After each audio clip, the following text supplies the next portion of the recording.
चलिए आज एक काम करते हैं, आज शो की शुरुआत करते हैं दो मेन इश्यूज के साथ, एक एचडीएफसी बैंक और एक मिड कैप्स। उसके बाद हम फिर बाकी के क्यूज डिस्कस करेंगे।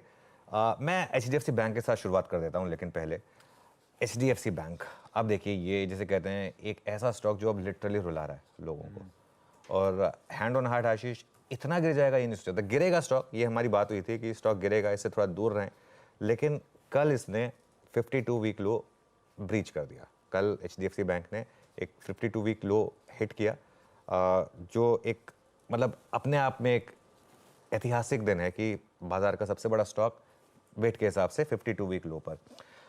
एक्चुअली इसने इंडिकेशन उसी दिन दे दिए थे जब रिजल्ट के अगले दिन ये 200 day moving average, 200 day simple moving average, 200 day simple moving average की इंपॉर्टेंस मार्केट में सबसे ज़्यादा होती है। 200 डे सिंपल मूविंग एवरेज जिस दिन इसने तोड़ा था उसी दिन ये एक इंडिकेशन थे कि शायद और नीचे होगा, लेकिन जैसे कहते हैं ना, रहा सा काम किया एफआईज ने। मैं अब गिन रहा था जब से नंबर्स आए एचडीएफसी बैंक में, डिलीवरी वॉल्यूम कितने हैं गेस करिए? 25,000 करोड़। 25,000 करोड़ का डिलीवरी वॉल्यूम एक स्टॉक में, इस लेवल की। और ऑब्वियसली क्योंकि इसमें ज़्यादातर एफआई की ही ओनरशिप है, तो एफआईज बेच रहे थे, उसको सामने से डीआईएस खरीद रहे थे, तो वो ठीक है, वो हुआ। और खाली एचडीएफसी बैंक की वजह से बैंक निफ्टी 2,500 पॉइंट गिरा है, एक एचडीएफसी बैंक की वजह से। ये होता है जब आपका एक इंडेक्स जो है ना लॉपसाइडेड होता है, जब एक ही इंडेक्स, एक ही स्टॉक करीब करीब एक तिहाई बन जाता है एक इंडेक्स का, और चलता है तो बहुत अच्छे से चलता है, लेकिन जब गिरना शुरू होता है तो यही प्रॉब्लम होती है, और ये इस वजह से हुआ। अब करना क्या है आपको? देखिए, अगर आप एक सीरियस इन्वेस्टर हैं और अगर आप मार्केट में नियर टर्म वॉलेटिलिटी को झेल सकते हैं, तो ये सही समय है अब यहाँ से एचडीएफसी बैंक में भी एक एसआईपी शुरू करने का। क्यों? क्योंकि देखिए, भाव और अच्छी खबर दोनों आपको साथ में अच्छे नहीं मिलेंगे। इस समय आपको भाव अच्छा मिल रहा है क्योंकि खबर बहुत खराब है।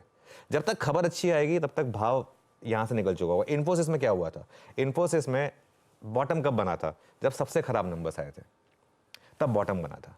अब ऑब्वियसली इस केस में शायद बॉटमिंग आउट प्रोसेस चल रही है अभी, लेकिन अगेन अगर आप एक लॉन्ग टर्म इन्वेस्टर हैं तो उस हिसाब से, लेकिन अगर आप एक ट्रेडर हैं तो इसमें बिल्कुल लालच ना करें, बिल्कुल टेम्पटेशन से बचें इस स्टॉक में, क्योंकि यहाँ अभी भी काफ़ी दिक्कत है। और एक चीज़, इंडसइंड नहीं चला अच्छे नंबर्स के बावजूद, आईसीआईसीआई भी कल फॉलो थ्रू नहीं दे पाया अच्छे नंबर्स के बावजूद, तो मुझे लग रहा है आज एक्सिस बैंक में भी ये इशू हो सकता है कि शायद खुले ऊपर लेकिन उसके बाद फिसल जाए एक्सिस बैंक का।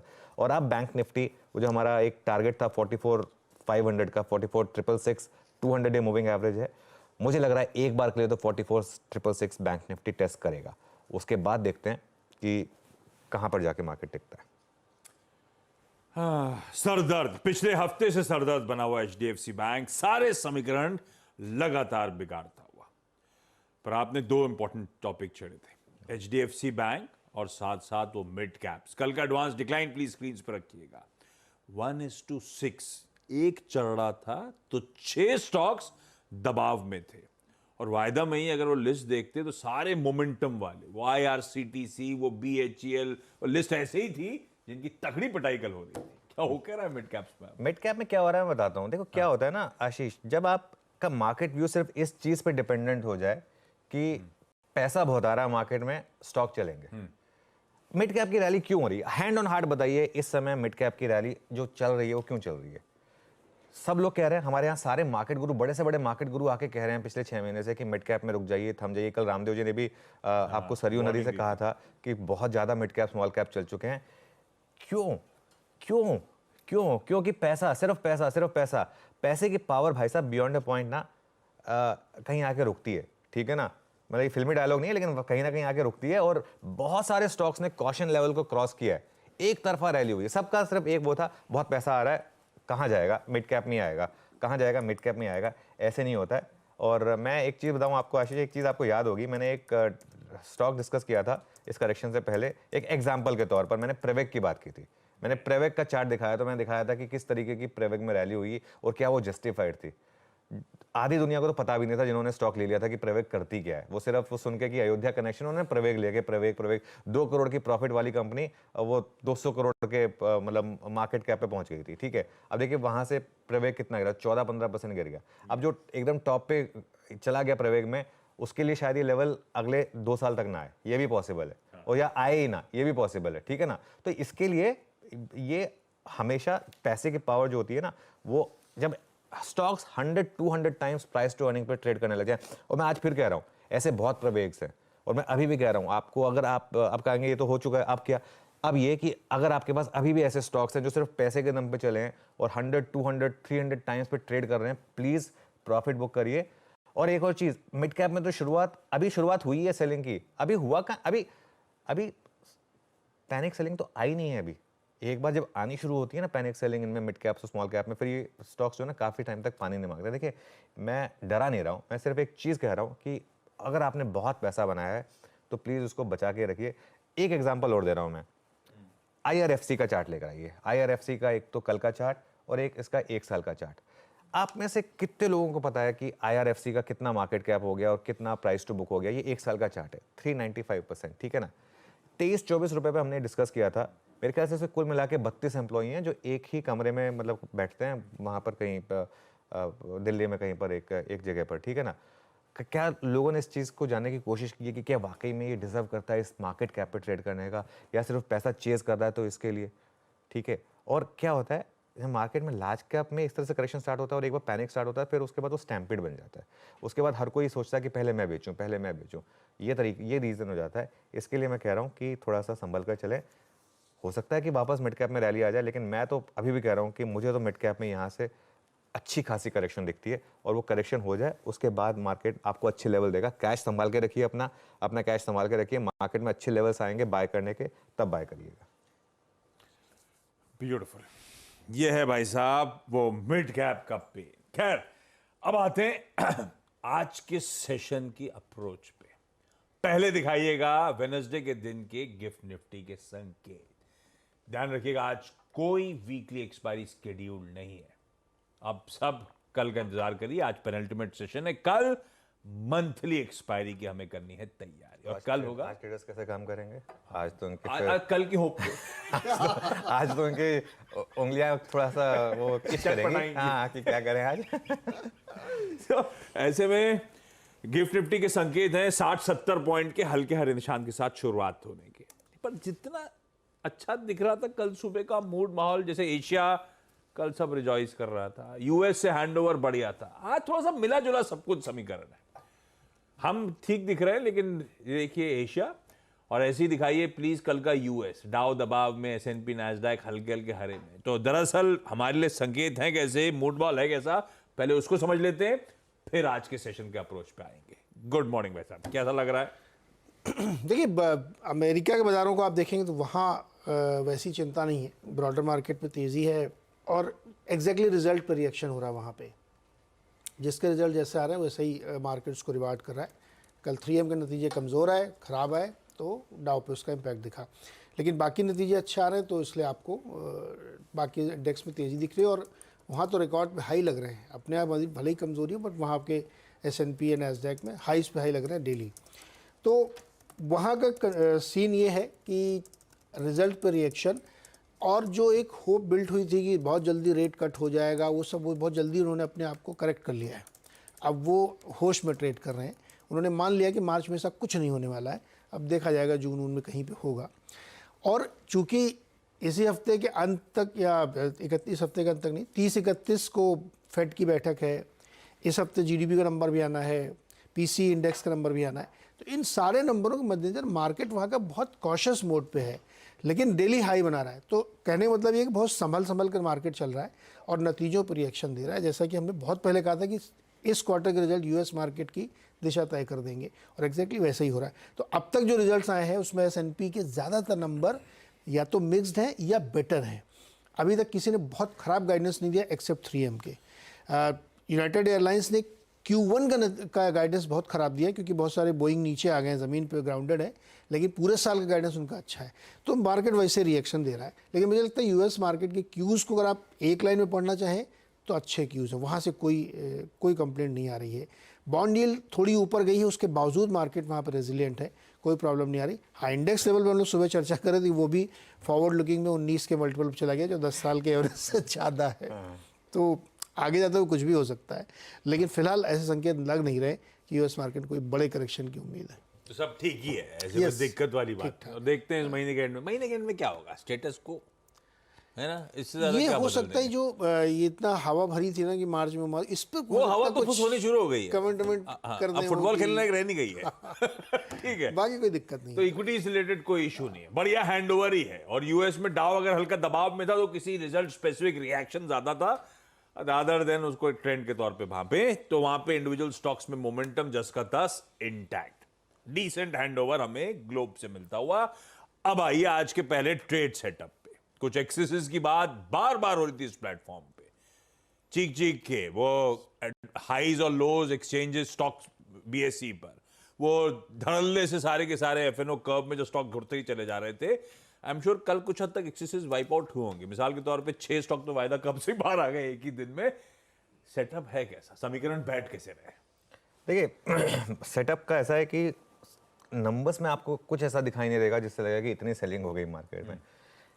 एक चीज़ बता दूं, मैं कभी भी डे टू डे के नंबर्स को मैच करके ये मत सोचिए कि मार्केट में सेलिंग कहाँ से आई। मैं आपको एग्जांपल दे सकता हूँ जहाँ पर एक ही दिन में एफआईआई डीआईआई सबने बाय किया फिर भी मार्केट गिरता है। मार्केट में एक चीज़ होती है इनविजिबल हैंड।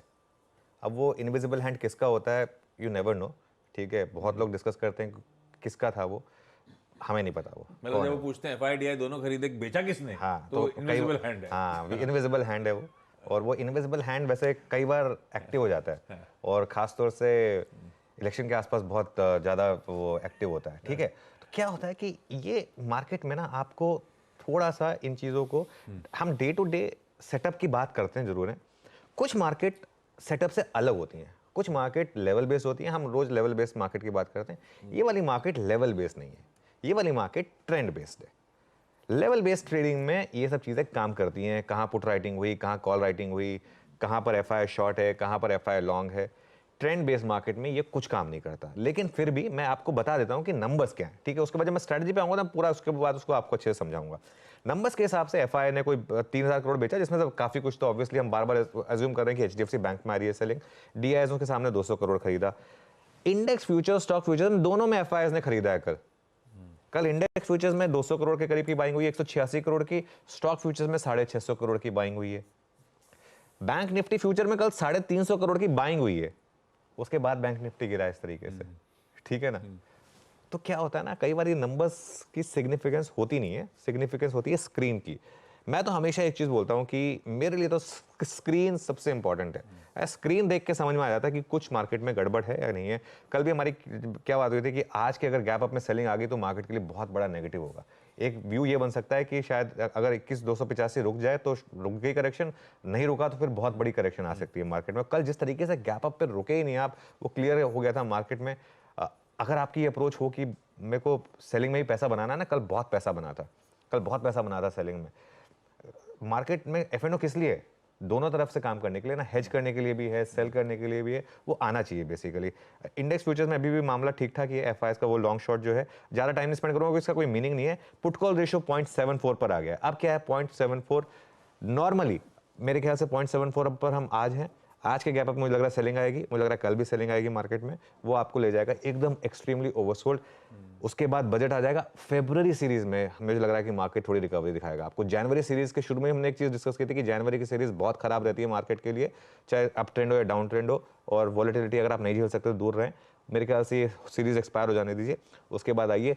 अगले 2 दिन में भी मुझे लग रहा है सेल ऑन रैली में आपका अच्छा पैसा बनेगा। वैसे मैं ये बात अभी आपको बता देता हूँ। बैन की जहाँ तक बात है, जैसा आपने कहा, एक अच्छी चीज़ हो गई कि अब बैन से बाहर आने शुरू हो गए stocks. IEX, SAIL, ABFRL, Delta Corp, Polycab, Zee entertainment. अच्छा, एक बहुत इंटरेस्टिंग चीज़ आपने नोटिस करी होगी, पहले बैन में वो स्टॉक्स जाते थे जो बहुत ज़्यादा चलते थे। आजकल बैन में वो स्टॉक्स जाते हैं जहाँ एक्सीडेंट्स हो रहे हैं, जैसे कि जी, पॉलीकैब, ये सारे के सारे स्टॉक्स। तो ये बहुत इंटरेस्टिंग होगा आज जब जी बाहर आएगा बैन से। मुझे लग रहा है कि आज इसमें शायद और थोड़ी सी फॉलो थ्रू सेलिंग शायद होनी चाहिए यहाँ पर। लेकिन खैर सेटअप न्यूट्रल है, थोड़ा ओवरसोल्ड है, लेकिन थोड़ा ओवरसोल्ड अभी काफ़ी ओवरसोल्ड बनने की हैसियत रखता है, ये मेरा मानना है। ठीक है, सेटअप से ये समीकरण निकल के आ रहे हैं। अब ऑल इंपॉर्टेंट आज के निफ्टी 50 का अप्रोच। बड़े ट्रेंड में करेक्शन फेज से गुजर रहे हैं, या फ्रंट बातचीत में निकल कर आया था। स्विंग लोस थे 21,285 के, वो संभले नहीं कल बाजार में। अब हम उसके नीचे चल रहे हैं, अब उसके नीचे चलने का मायने, और अब हम कहां जा रहे हैं, क्या मूड माहौल है, निफ्टी का अप्रोच अब कैसे रखा जाए?